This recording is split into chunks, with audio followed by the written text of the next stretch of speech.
ako, for example, wala naman talagang alam sa Biblia eh. Nalaman ko lang ang Biblia doon sa nanay ko. Nanay ko kaanib na, dati pa. Ngayon, napadaan ako doon nung nakaupo siya doon sa TV, nakikinig siya nung araw na yon, parang nakuha yung attention ko. Sabi ko, sino ba itong mama na ito nagsasalita rito?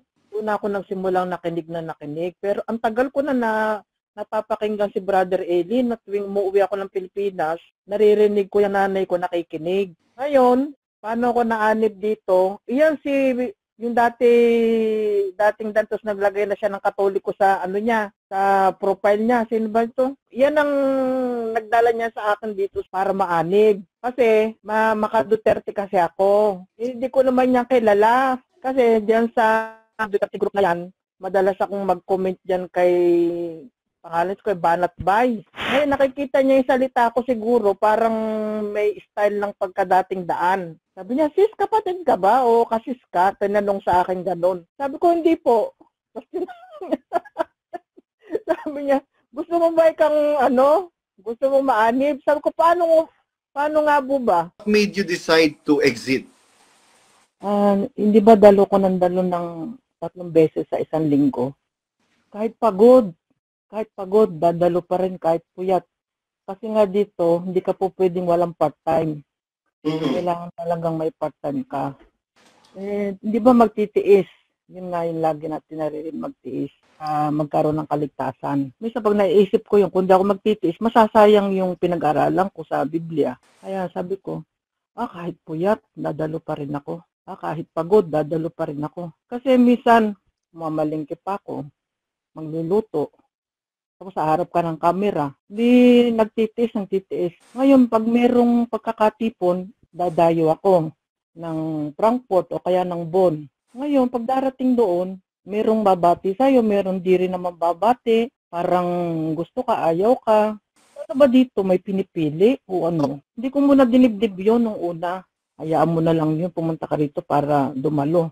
Hindi para tignan ko kung meron may gusto sa iyo, sino walang gusto sa iyo. Pag pumunta ako, malayo nga dito, 9 hours. Ay, layo, 9 hours. Kami yung pinakamalayo. Tapos yung isang kapatid dito, taga Luzon din, hindi naman din ako kinokontak, hindi naman siya malayo dito. Pamilya sila.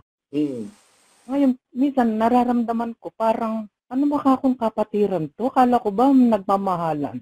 Parang di ko naman nararamdaman yung pagmamahalan na sinasabi. Ganito ba talaga dito? Nagkakamali lang ako ng tingin. Ngayon, di ba meron pa ring 3 beses na pagdalo? Oo, yung SPB. Maraming beses na dumadalo, maraming beses.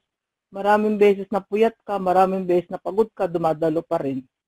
Tapos pati yung mga abuluyan. Nung una nga, maliit lang bigay ko, nilalakihan ko na nga nitong lately. Ngayon, napapansin ko na, nitong mga huli na, ganito yata paulit-ulit na lang itong tinatapik ni Brother Daniel. Ulit-ulit na lang. Narinig ko na itong nakaraan na. Bakit? Sabi kong ganon. Para ano ba ito, ni-rewind o ano? O naka-record? Yun ang iniisip ko. Sabi ko, baka ano ba ito, naka-record na yata ito kasi yung boses nila, pare-pareho lang eh. Sabi ko, baka ako yung nakaraang topic, inulit na lang nila ulit. Tapos dinugtungan na lang. Sabi ko, narinig ko na to. Ito na naman. Hanggang naiinis na ako. Natutulig na yung tainga ko. Parang ayaw ko na talagang, hindi ko na kayang pakinggan. Sabi ko, ano na tong topic na to? Wala na ako natututunan dito. Ngayon, tinanong ko yung isang kapatid, ang pangalan niya Maria. Ganon din daw yung nakikita niya. Na wala na tayong natututunan, paulit-ulit na lang to. So, sabi pa niya, itong dalawa naman na to, sip-sip. Yung dalawang kasama niya, yung Brother Daniel. Si Brad Josel at saka si Brad Rodel. O yun nga, sabi niya, yung dalawa na to, sip-sip. Oo nga kuya. Sabi niya gano'n. Naiinis na siya doon sa dalawa. Bakit? Puro na lang sila, oo nga. Ang galing. Kuya. Ganon. Ngayon lang po namin narinig yan. Ganon. Sabi ko, tama ka. Ulit-ulit na lang sinasabi nila. Ang galing, kuya. Ang galing ng pagkakadugtong-dugtong mo yan, kuya. Ganon. Kaya sabi kong ganon. ay hindi ko na 'to kaya, aalis na ako dito. Yung kapatid gusto niya na rin lumabas, kaya lang sinukol siya ni Brad Noel. Sabi niya, "Bakit ka lalabas?" Inano siya yung Ni Kalbong Noel Gonzales. sinukol siya. Tinawagan siya ng isang kasis, yung pala si Brad Noel na andun sa ibang linya. Pinapakinggan yung pinag-uusapan nila nung isang kasis. Tapos sabi kong ganon, bakit naman pipilitin ka nila kung ayaw mo nang dumalo? Hindi na daw siya makaano dahil parang sinusumbatan na siya. Kaya sabi ko sa isip-isip ko na lang, mahina siya kung nagpatakay siya. Ito kaya ako kinabahan siya Lalo na po dyan, lalo na po dito sa ibang bansa, hindi naman po nila tayo po pwedeng pilitin. Kung ayaw na natin, pwede natin silang isumbong sa gobyerno.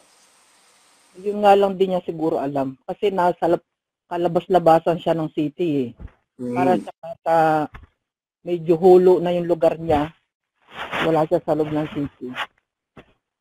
Ako talaga, hintay-hintay lang po tayo Sister Rosemary Writer. Tama, Sister Rosemary Writer, di ba?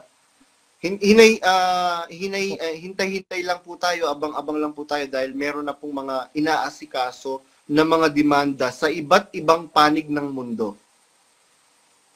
Ito po, Brad Badong, nung nararamdaman ko na yung turo niya, paulit-ulit na lang, wala nang natututunan na tulad ng dati. Yung talagang sa Biblia pinapaliwanag. Kaya parang napuno na ako kasi sinabi ko, hindi na ako dadalo.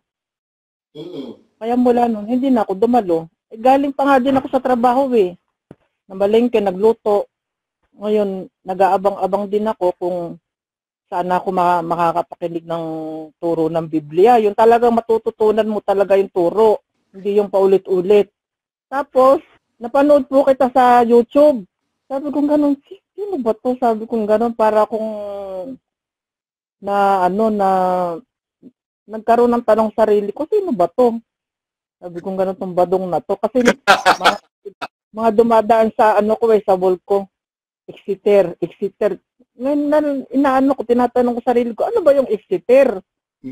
Tinignan ko lang, ay may mga po sila na parang sila yung hindi nila gusto yung mga ganong aral, ganito. Tapos tinignan ko rin sa YouTube, inalam ko rin kung ano yung ine-explain nyo. Kasi yung iba nga, na kapatid, nagpo-post, parang kalaban ka na nga, totoo yung sinasabi nyo na pagka naging against ka na, parang ang tingin nila sa'yo, masama ka na, lumalaban ka na sa aral, tama yun. Antikristo. Yun na nga.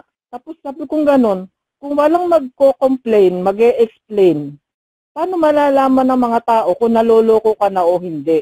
Dapat nga, sabi ko, magpasalamat nga tayo, merong malakas na loob na lumalabas katulad ni Bro Badong na nag-e-explain siya. Dahil nakataya pa yung buhay mo dito. Yung pupoging Brad Badong. Bro Badong. Joke lang.